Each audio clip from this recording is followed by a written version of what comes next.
Ingin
menegaskan lagi, gini,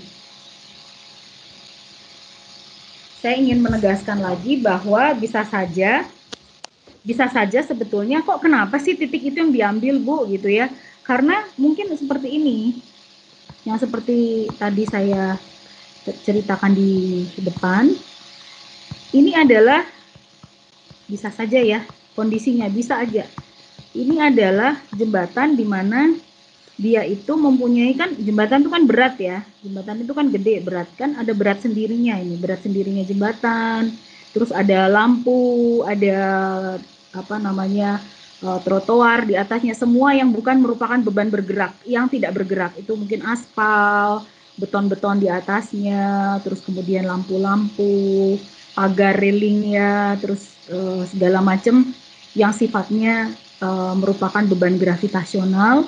Itu saya gambarkan seperti ini, misalnya seperti itu ya. Nah, akibat kita melakukan analisa struktur, ya saya melakukan analisa struktur, terus ini menyebabkan, oh ini jadi maksimum, ini misalnya adalah Q, itu jadi maksimum di sini. Misalnya ini adalah 1/8 QL kuadrat, di mana jaraknya ini adalah L gitu. Dan diketahui ternyata lokasinya adalah di L/2 seperti itu. Nah, apabila ini adalah titik A, ini adalah titik B, maka diketahui dari analisa struktur sebelumnya ini adalah titik C, di mana di sini akan menyebabkan momen yang maksimum. Misalnya seperti itu. Nah, karena itulah maka kita menentukan, oh ayo kita analisa ini. Maka titik C, di situ titik C ditinjau sebagai titik interest ya, kita interest ya. Nah, titik interest untuk analisa apa? Untuk analisa beban bergerak ya. Untuk menganalisa nah, gara-gara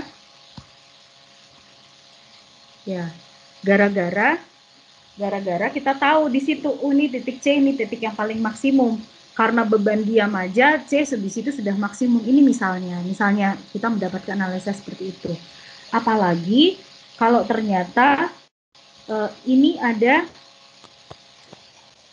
beban P di situ yang dia bergerak. Nah, berarti kan agak nggak apa-apa ya kalau P itu masih di sini gitu. Di sini gitu.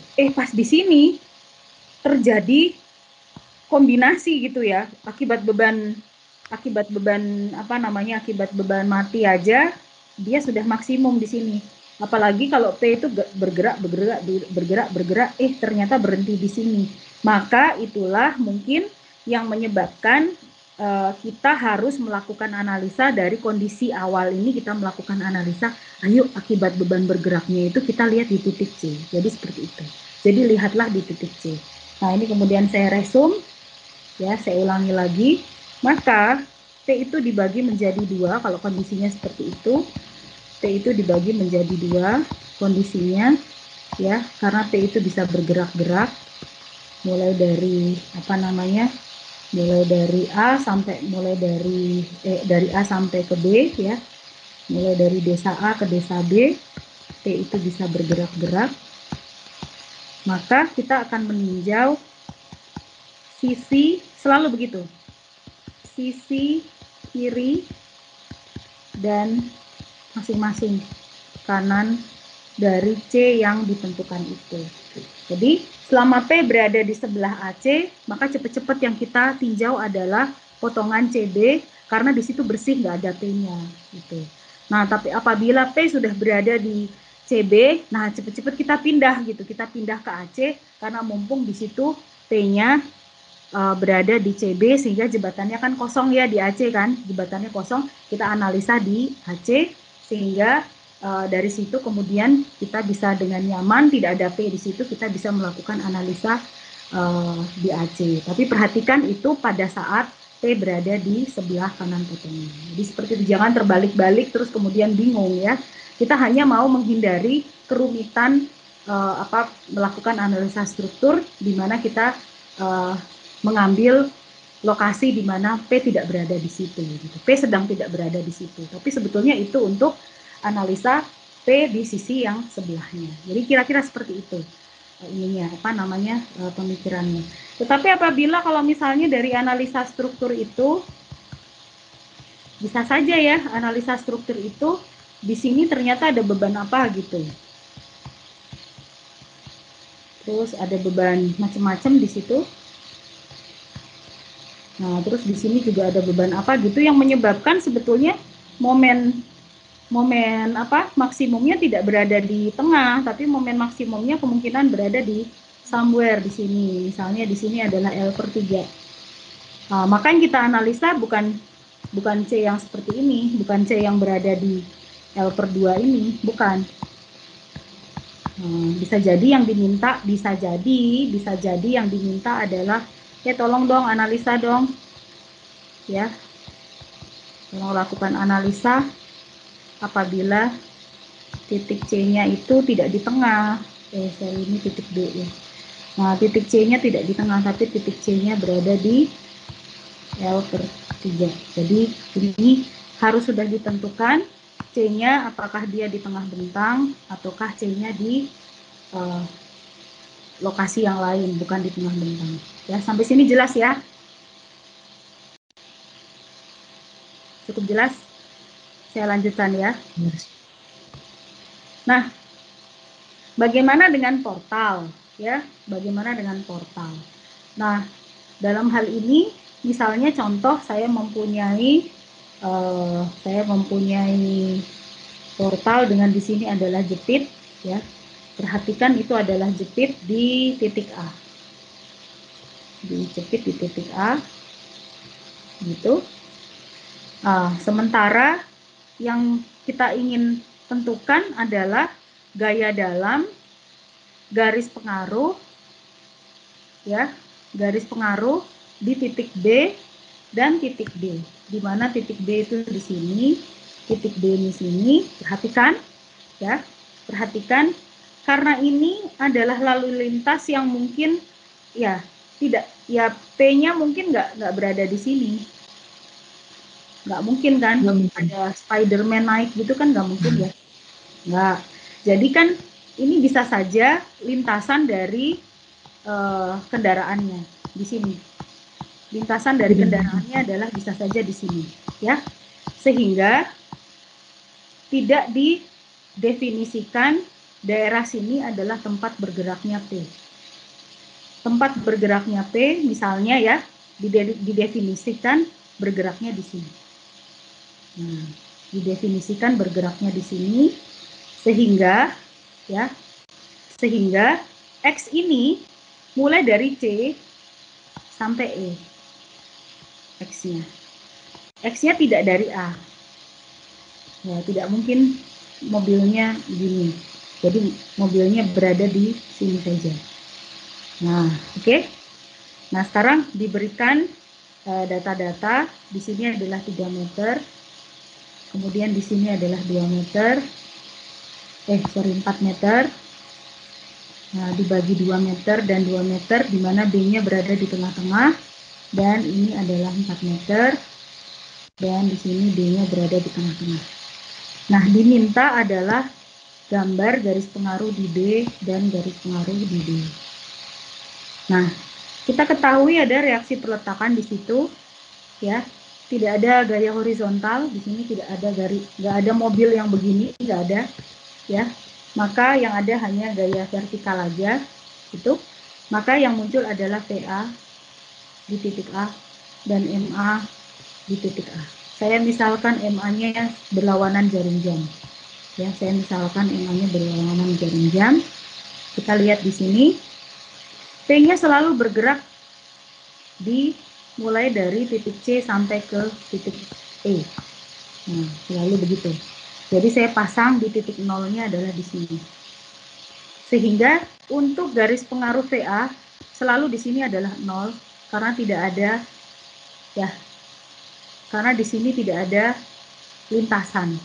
Jadi P tidak pernah berada di sini. Oke? Jadi di sini 0. Di sini selalu 0. P selalu di sini adalah 0. Karena P selalu 0, maka di sini adalah garis pengaruhnya adalah 0. Nah, sama juga di sini. Karena P selalu 0 di sini, maka di sini tidak akan menimbulkan momen sama sekali. Artinya di sini tidak ada pergerakan, ya. Momennya sama dengan 0 karena P-nya 0. Di sini saja P-nya 0. Nah, tetapi begitu P berada di sini, ya, begitu P mulai muncul di sini satu satuan, maka sigma vertikal, ya, kita lihat sigma vertikal sama dengan 0. Kita lihat sigma vertikal kan sama dengan 0. Maka kita mendapatkan, ya, PA sama dengan 1. Nah, jadi sepanjang P sama dengan satu satuan berada di sini, maka akan berlaku, ya, akan berlaku sigma vertikal sama dengan 0, di mana di sini PA-nya selalu 1. Jadi P di sini PA-nya 1. P di sini 1, PA-nya juga 1. P di sini 1, ini PA juga. Di sini 1, PA juga 1. Dimanapun P berada, mulai dari C sampai dengan E, di situ akan memberikan nilai PA sama dengan 1. Sampai sini jelas, ya? Kita lanjutkan bagaimana dengan momen. Nah, ini sigma momen, misalnya di titik A sama dengan 0, kita mendapatkan kondisi sebetulnya yang sama logikanya, karena P-nya mulai bergerak dari C ke E, ya, C ke E, di mana kalau kita lihat di sini, apabila P-nya berada di C, P-nya berada di C, maka momen saya di sini, momen saya adalah 1 dikali jaraknya ini. Ini jaraknya. Ya, jaraknya adalah 3 meter di sini. Jaraknya 3 meter, maka di sini 1 dikali 3, saya mendapatkan 3 positif. Nah, ini dia bergerak terus, jadi nambah, ya, jadi lebih dari 3 ini kan. Jadi ini ada 3,1, 3,2, 3,3, terus sampai di sini ujung. Di sini ternyata total jaraknya apabila P berada di sini, P berada di sini, total jaraknya itu adalah 7 meter. Ya. Nah, ini bukan 4 nih, 7 ya. Ini jaraknya adalah 7 meter nih sampai di sini. Ya kan? Ini 4, ini 4, ini 3. Jadi jarak ke sini tuh loh jauh, ya. Jadi MA di posisi sini adalah besarnya adalah, saya koreksi di sini, adalah 7. Oke, jadi seperti itu. Nah, pada saat itu ini kan 3 terus ya 3 terus nambah, kalau dia di sini jaraknya 5 misalnya begitu, ya ini dari sini ke sini misalnya jaraknya adalah 5, maka di sini adalah 5 dan seterusnya ya. Jadi akhirnya kita mendapatkan momen ya yang gambarnya seperti ini, di sini adalah 3 dan di sini adalah 7. Sampai sini cukup jelas kah? Jelas? Jelas. Jelas ya. Nah, gambar ini saya kasih tanda. Gambar ini saya berikan tanda supaya kita mengingat-ingat bahwa ini adalah pattern yang harus kita ambil pada saat seterusnya kita menggambar, ingin mencari berapakah B, berapakah D, karena kita harus mengingat-ingat bahwa template ini adalah template untuk PA dan MA. Baik, saya lanjutkan. Ini sin cosnya 4/5 ya. Saya lanjutkan.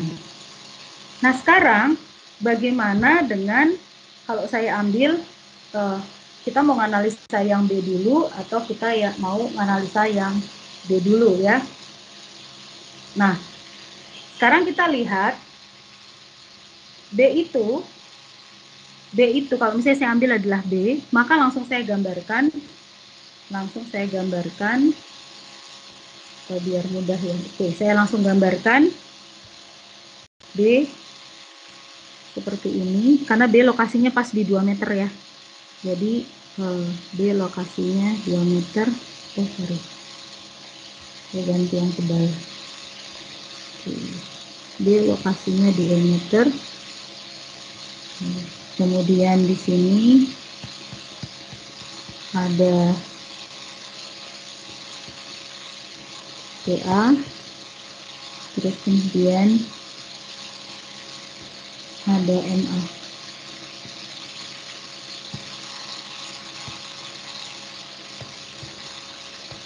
Begitu. Dan 2 meter saya mempunyai titik D.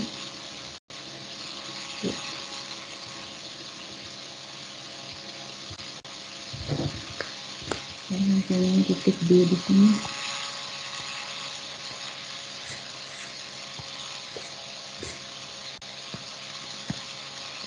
Terus kemudian gaya dalamnya harus gitu ya. Nah, ini adalah D di B sama M di B. Nah, itu. Kemudian kalau saya lihat kan T-nya di situ, ya, saya ketik di sini ya. Nah, T selalu berada di sisi ABC, ABC, saya tadi gambarnya ya, CE, ya selalu berada di sisi CE gitu. Dia selalu berada di sisi CE. T-nya itu selalu berada di sisi CE. Nah, tetapi potongan B itu adalah letak di mana kolomnya itu akan dianalisa. Jadi B itu adalah lokasinya di sini. B-nya itu lokasinya di sini. Sementara P-nya berada di sini. Nah, jadi P selalu berada di sisi sebelah kanan B, ya. Sehingga berarti kesimpulannya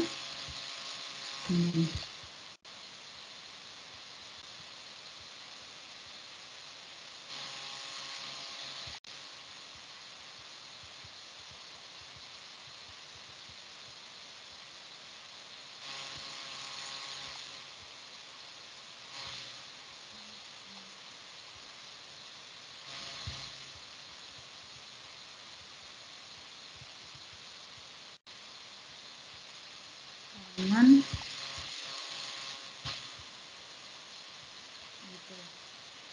selalu berada di kanan B.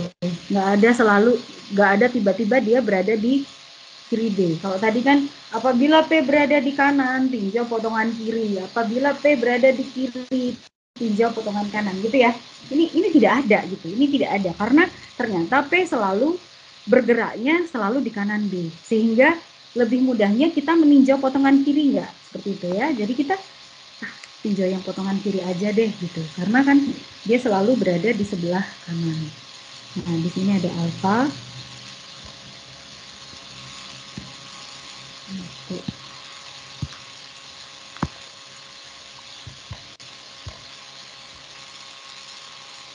Ada alfa di situ.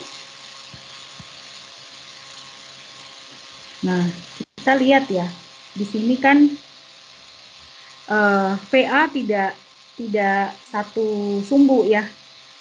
VA tidak satu sumbu dengan apa namanya dengan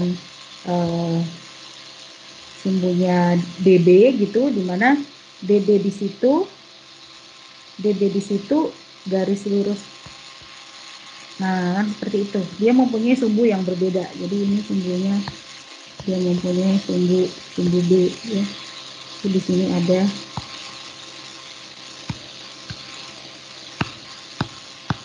sumbu YB. Nah, kan beda dengan sumbu yang umum ya, sumbu globalnya berbeda. Ini sama seperti kalau kita menganalisa portal miring, ini sama aja ya. Jadi di sini saya mempunyai sumbu global, nah seperti itu. Tidak sama ternyata, tidak sama dengan XB dan YB. Jadi kita harus melakukan proyeksi.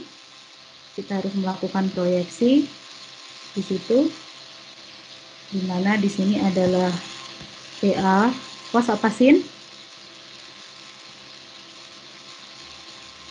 gitu ya. Ini adalah alfa ya. Jadi ini PA sin alfa, dan yang ini adalah PA cos alfa. Begitu. Nah, ternyata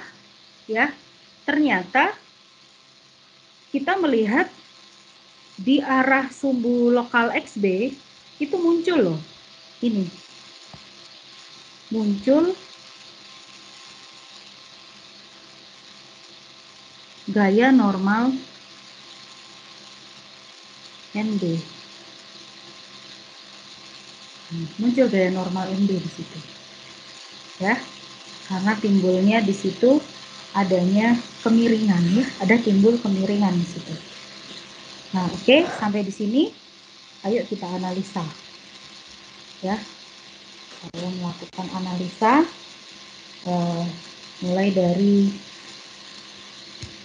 normal ya. Di sini sigma horizontal, ini ada nih.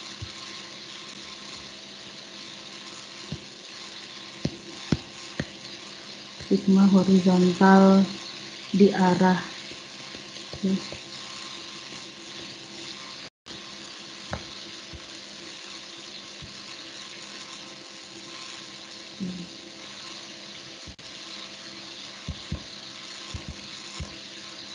horizontal di arah XB gitu ya, di arah XB lah ya, di arah XB itu sama dengan 0 ya, di arah XB nya sama dengan 0,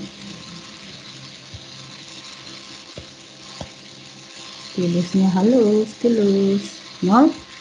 Nah, kita melihat di situ NB yang ini ternyata ada lawannya di sini, TA sinus alfa ya, TA sinus alfa.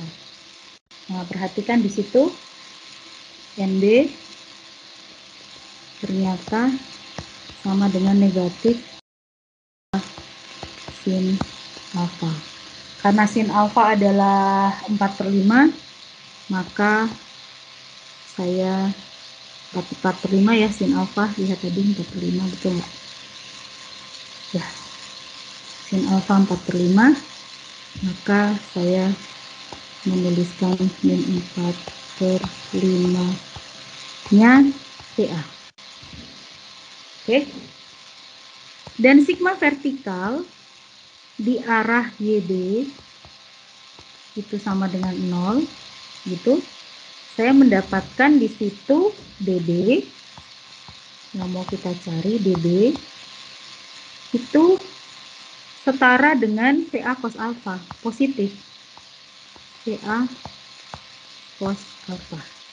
Jadi DB ini setara dengan ini, PA cos alfa. Ini, tapi positif ya, hanya positif. Di cos alfanya adalah 3/5, 3/5-nya PA. 3/5-nya PA.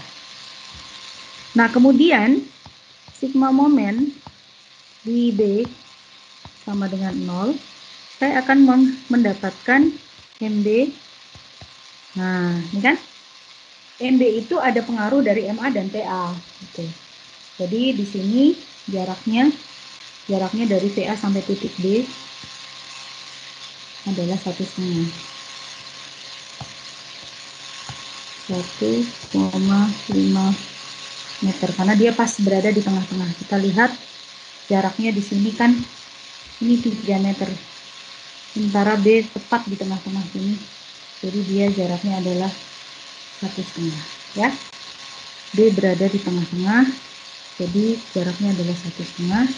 Kita mendapatkan MB adalah fungsi dari MA. Jadi MB adalah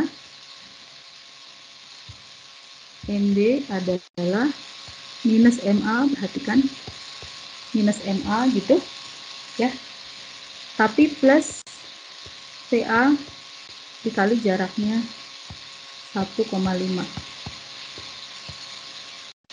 Saya mendapatkan dia adalah 1,5 PA dikurangi MA.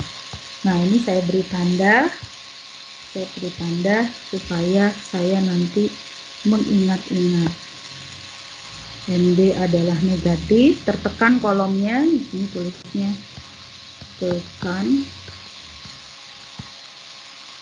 itu, sementara DB positif 3/5 positif, dan MB di sini adalah,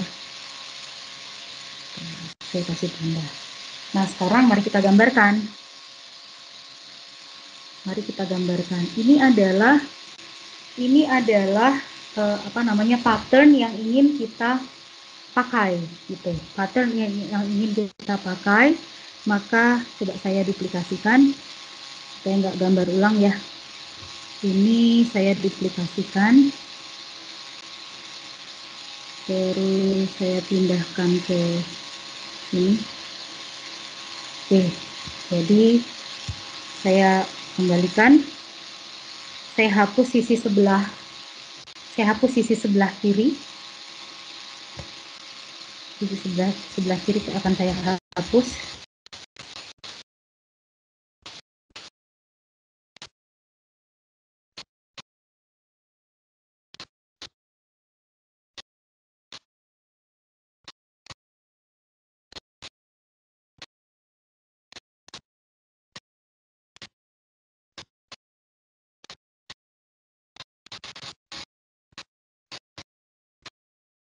Saya akan garis pengaruh. Oke, ini saya hapus. Lumayan dia ngapus satu-satu ya, sambil kalian perhatikan ya. Saya biar agak latihan jari dikit ya. Oke, saya hapus papannya biar agak bersih.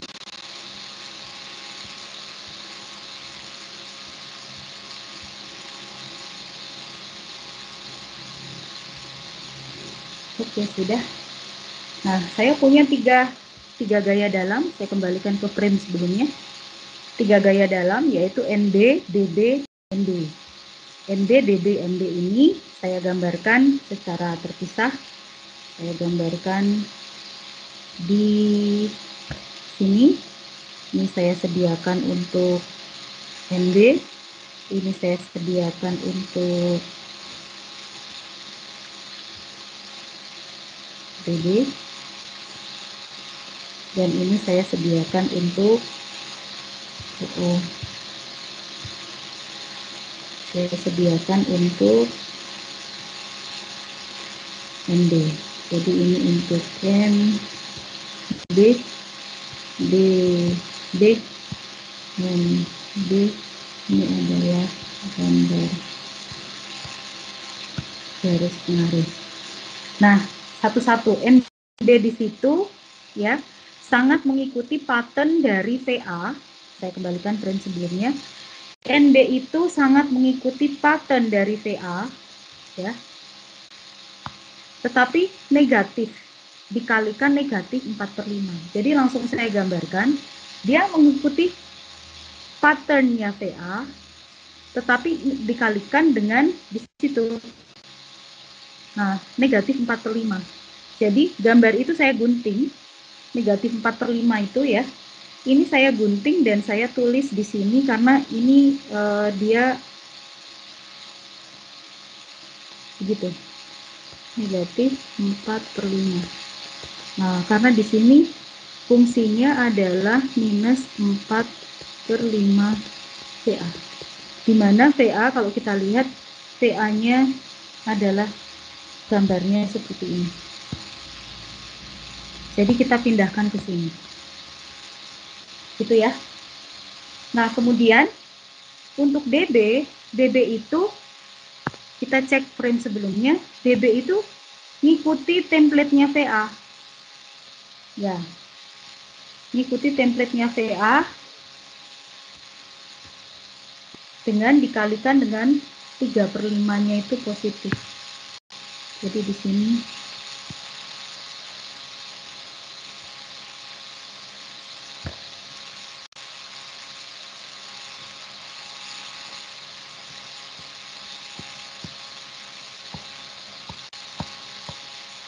patternnya dia ngikutin VA. VA dikali 3/5 gitu. Sementara MB itu kita lihat ya agak panjang, 1,5 VA dikurangi MA. Jadi di sini MB itu 1,5-nya VA dikurangi MA. Nah, lihat di sini. Kalau di titik apa nih? C ya. Titik E.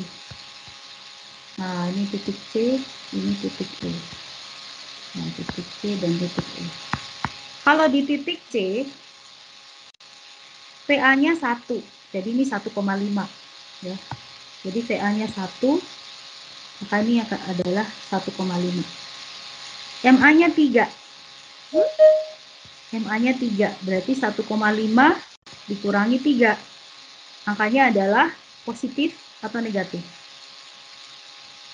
Negatif ya. Jadi angkanya adalah negatif 1,5. Nah, karena di koordinat tersebut VA-nya 1, MA-nya adalah 3. VA-nya 1, MA-nya 3. Tetapi di titik E lebih negatif lagi karena di situ VA-nya 1, MA-nya 7. Jadi 1,5 dikurangi 7. Jadi minus 5,5. Ya. Jadi di sini begitu. Minus 5,5. Ini ya, dikasih angka di sini berapa. Nah, begitu negatif 5,5. Nah, sehingga inilah gambar dari garis pengaruh ya. Ini adalah gambar dari garis pengaruh gaya dalam di titik D. Nah, di mana T itu selalu berada di sisi kanan D, nggak mungkin dia berada di sisi kiri D. Sehingga gambarnya memang dia seperti ini. Ya, sampai sini ada pertanyaan?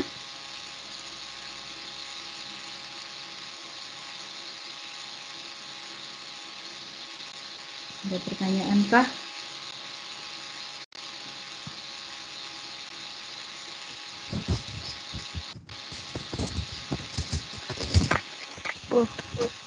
Yes. Ya. Ayo tanya.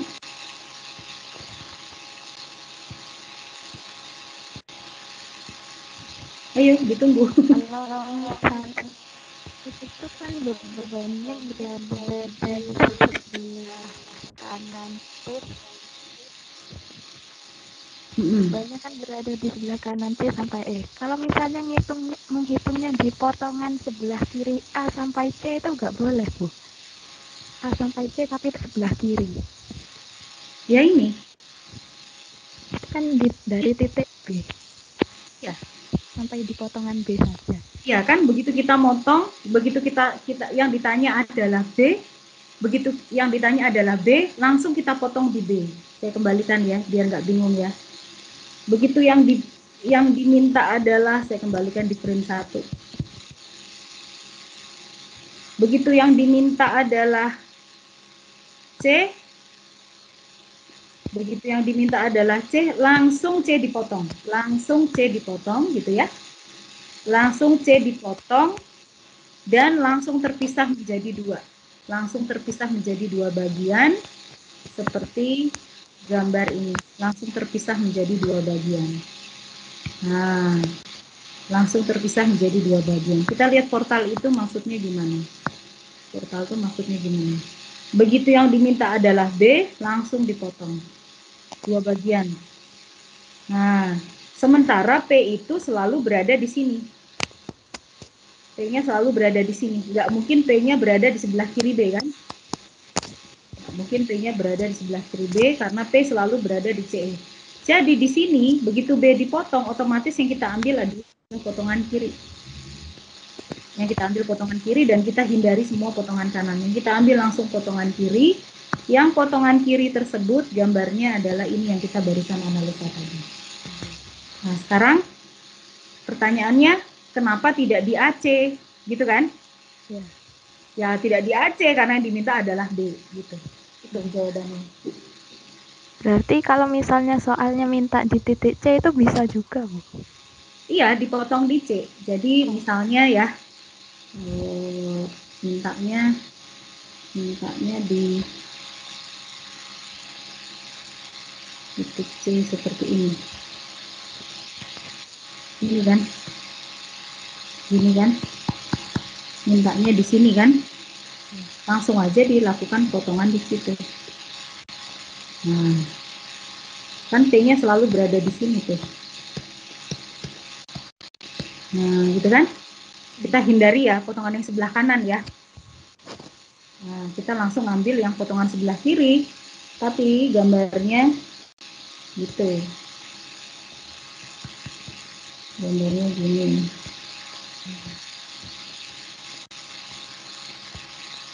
Ini MC gitu kan. Ini adalah DC dan ini adalah MC. Jadi seperti itu ya. Jadi di mana titik itu diminta, disitulah kita lakukan potongan langsung. Kasih, Bu. Lainnya?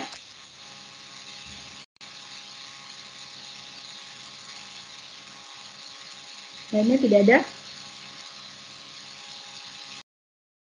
Saya lanjutkan kalau misalnya yang diminta adalah apa tuh di situ? Titik D di tengah-tengah. Ini agak tricky di situ ya. Yang diminta